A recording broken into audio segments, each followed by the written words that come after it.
and welcome to Tipsy VP episode 7 June 2019, a weekly show where we share tips and tricks on how to improve your social media.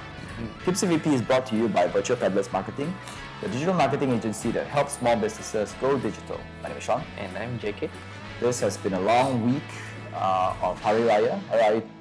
Selamat Hari Raya to everybody. Yep, Mahasai Batin. So this week's weekly Tipsy, how to create content for your brand. We have repeated the importance of creating content for your brand on social media for many times now. We've also stressed that Facebook no longer favor content from pages unless users specifically want to consume them. So understand that Facebook isn't creating this rule for fun, right? It was actually a result of countless observations on how us users react to certain content. So it's not that Facebook wakes up today and say, okay, I don't want pages anymore, I just want to have you guys interact with humans. It's that Facebook has been observing how we are interacting and finding that there's more value that comes from interacting with other users and pages that give them value instead of everything else. So that is why they are starting to push this new algorithm out.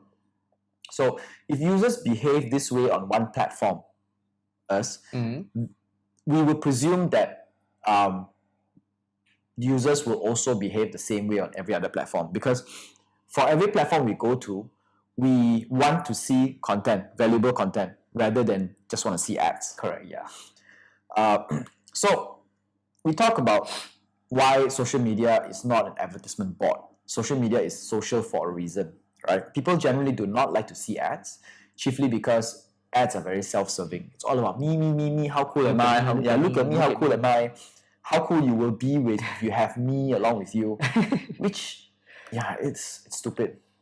A research published by eMarketer in 2015 revealed that millennials do not trust ads as much as their predecessors.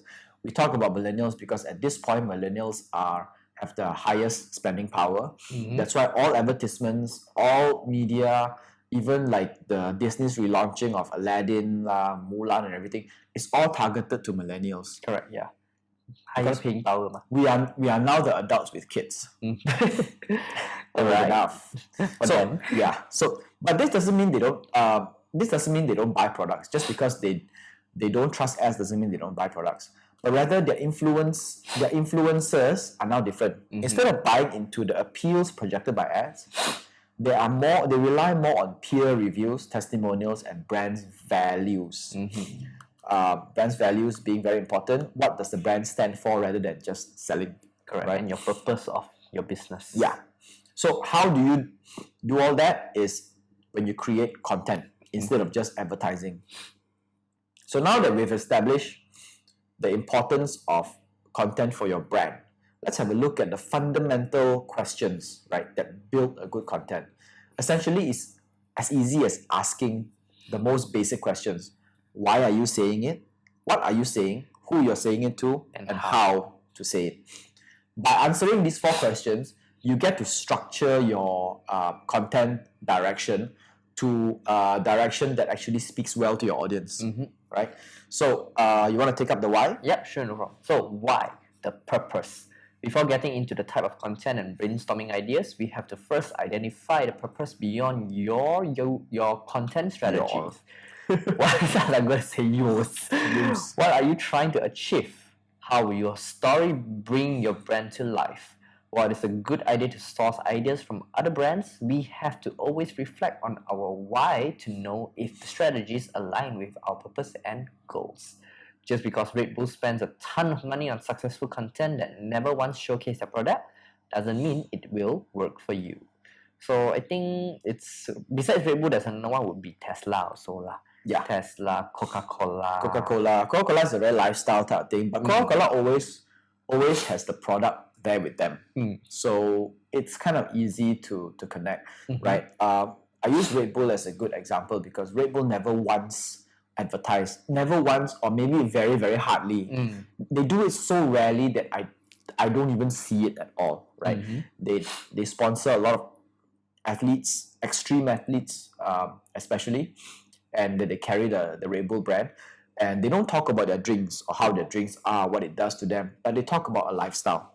Correct. Or more like their not users, the market's lifestyle of Yeah. the people who are using Red Bull. So that is their why. Mm. And I think brands should always have your why. Mhm. Why are you creating the content? Why are you in social media in the first place? Are you in social media to educate people, to talk about stuff? Or are you there just to advertise? And if you're there just to advertise, maybe social media is not a platform for you. Yeah. Maybe you should use Facebook ads, Google ads Correct. as your platform. Yep. And if your purpose is customer service, like there are brands who go in there, they go into Twitter, they take in a position of a customer service, whereby when a customer comes in, they want to be the first point where people can make their complaints, make suggestions, so they can fix all the problems on the first step. So if your why is customer service, then your content must Be customer service. be a customer service centric kind of content. Yep.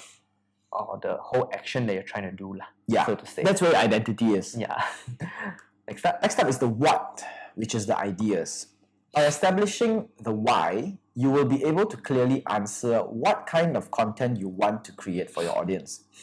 REI is a very famous outdoor brand. They strive to educate people on the outdoors. Let them to create. This structure is. Oh, sorry. They are strive to educate people on the outdoors. Let them to create how-to content on various outdoor sports and hobbies. So this ultimately made them a subject matter expert at their industries, which means their line of products must be good. Mm-hmm. So how they do this is that they sell a range of outdoor gear, products, clothing, shoes, everything, right? But they don't come from the angle of always just selling their gear. Yes, they do product reviews, but they are more focused on educating people on how to be safe outdoors, Correct. how to enjoy your outdoors, on the emotional appeal of it, doing a bit more interviews with certain experts in certain sports like ultra running and everything. Like the end result of after using the product. Yeah. How did it solve the problem? Yeah, so it's a bit more feel kind of thing. And while they are shooting it, right, they will always sneak in their products here and there, very subliminally. And because REI is synonymous with quality, like an outdoor expert, then therefore users will always tally it, saying that therefore the products that they sell has to also be good. Correct. Yeah. Right. So this is the what. This is the idea that they're taking. So the what can be broken down into two parts, which is the focus and the format. The focus identifies what you want to talk about, while the format asks how do you intend to bring it to life. For example, REI can talk about rock climbing, which is the focus, in many ways, right? Ranging. What's ranging? Sorry. Ranging from how? I was doing this late at night, so ranging from how-to videos to interviews with experts, which is the format. So let's go back and look at this again, right? The focus is about rock climbing, but rock climbing can expand into many things, and the format is you can do a how-to video on how to, let's say, climb outdoors, how to use certain gear, and an interview with an expert, which is a different format altogether, but still under the focus. Yeah. Or let's just say what are the new functionality, the technology that helps you improve. Yes, do it better, do it safer.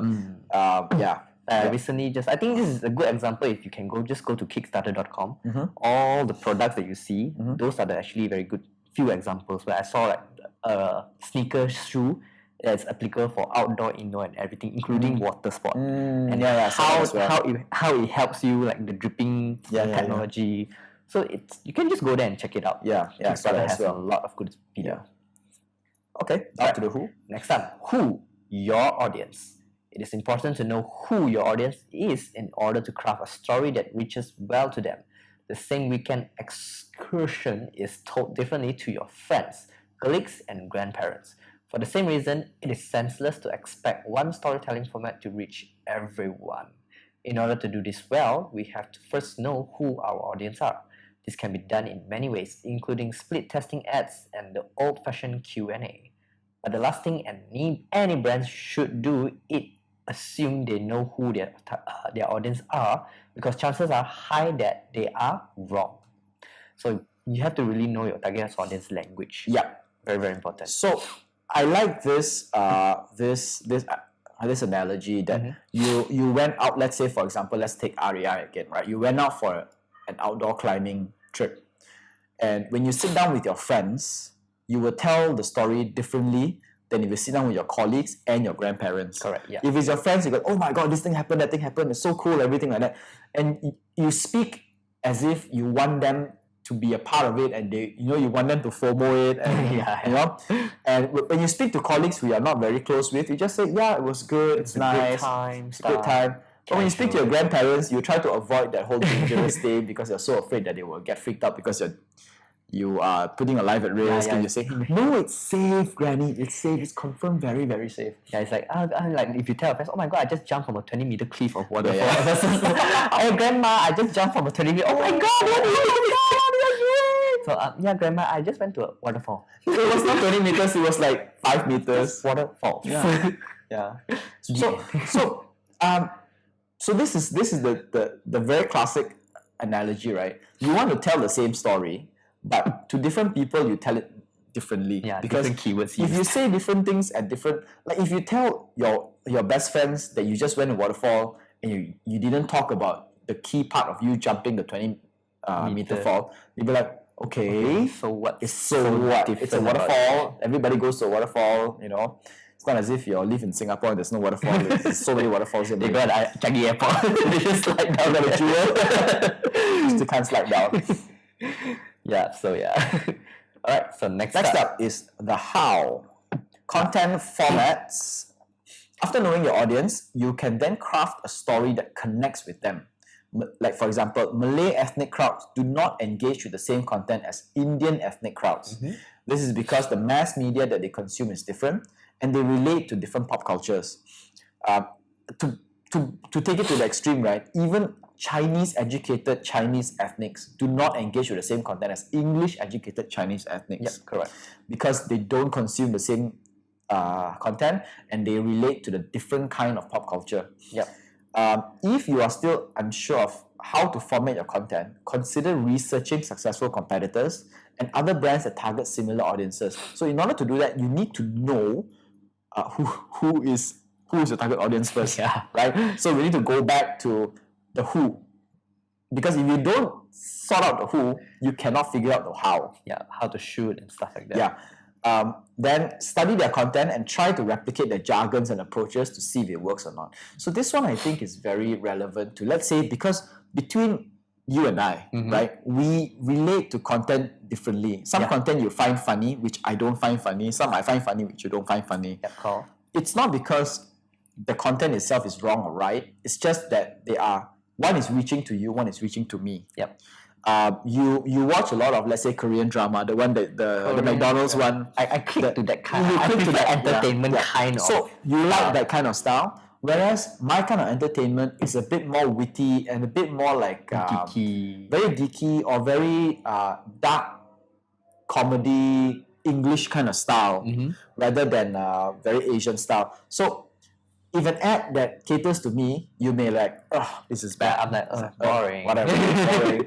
But if that same ad comes to me, I'm like, oh my god, this is the coolest thing ever. And, I go crazy over it. Probably like, this spicy corn is so blonde, cannot tahan. Yeah, you totally get it. And then you totally get it. Yeah, like, it's short. That's JK. So the structure is this. Let's recap again, yeah. So today's weekly Tipsy, it's about how to create content for your brand. So the fundamental structure of creating content is asking the 4 major questions, which is the why, the what, the who, and the how.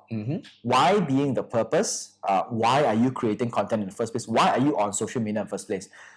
Not all brands are on social media. Well, actually, no brand should be on social media just to sell. They should be here to create value to consumers and their target audience. Yep. If you're not creating value in exchange for a sale, If you're not creating value, not giving value first, then you're in social media for a wrong reason. Yeah, you just want to profit. You just want to profit, and that's not what people are buying into now. They're not buying products, they're buying ideas, they're buying values, they're buying relationships. Correct. Yep. So once you establish the why, then you need to look at the what, which is the ideas, what kind of content that you want to create, right? Like, which is further broken down into two parts, which is the focus and the format. So we've identified that the focus is what you want to talk about, and the format is how you want to bring it to life. Yep, correct. And we also use the example of rock climbing, whereas rock climbing is the focus, what you want to talk about, and a how-to video on rock climbing is the format, how you want to talk about it. So once you've established that one, we go on to the who. Who is your audience? Different audiences absorb different kind of content in different ways. You cannot just come up with one video and one video storyboard and says, okay, I want to hit everyone with this. Impossible. It doesn't work like that. So you need to create different kinds of video structure. It can be the same message, but how it's delivered reaches out to different kinds of people. Correct. Yeah. So like keep your message generic, but the way and the style you can play with it, so it's more diversified. Yeah. Then the final one is the how, which is the content format. So after you know your audience, you craft the story, and the format has to reach out to the kind of people. This extends from the who. You need to know your audience before you create the content to reach out to your audience. You cannot create the content first and then say, okay, who do I reach out to? It's like, it doesn't work that way. Yeah. You can't sell a slimming pill to someone who is already slim. Yeah. Yes, that is epic. But you can sell ice to Eskimos. If you're very good at that. If you have this. Yep. Alright, so that's all for this week's Tipsy VP. Tipsy VP podcast is a part of Social Media Weekly and is available on Anchor FM, Google Podcasts, Apple Podcasts, Spotify, and more. Our full videos are available on YouTube, and we post bits and clips on Instagram and Facebook. This is Tipsy VP episode 7th June 2019. My name is Sean. And I'm JK. Au revoir! Sayonara. Bye.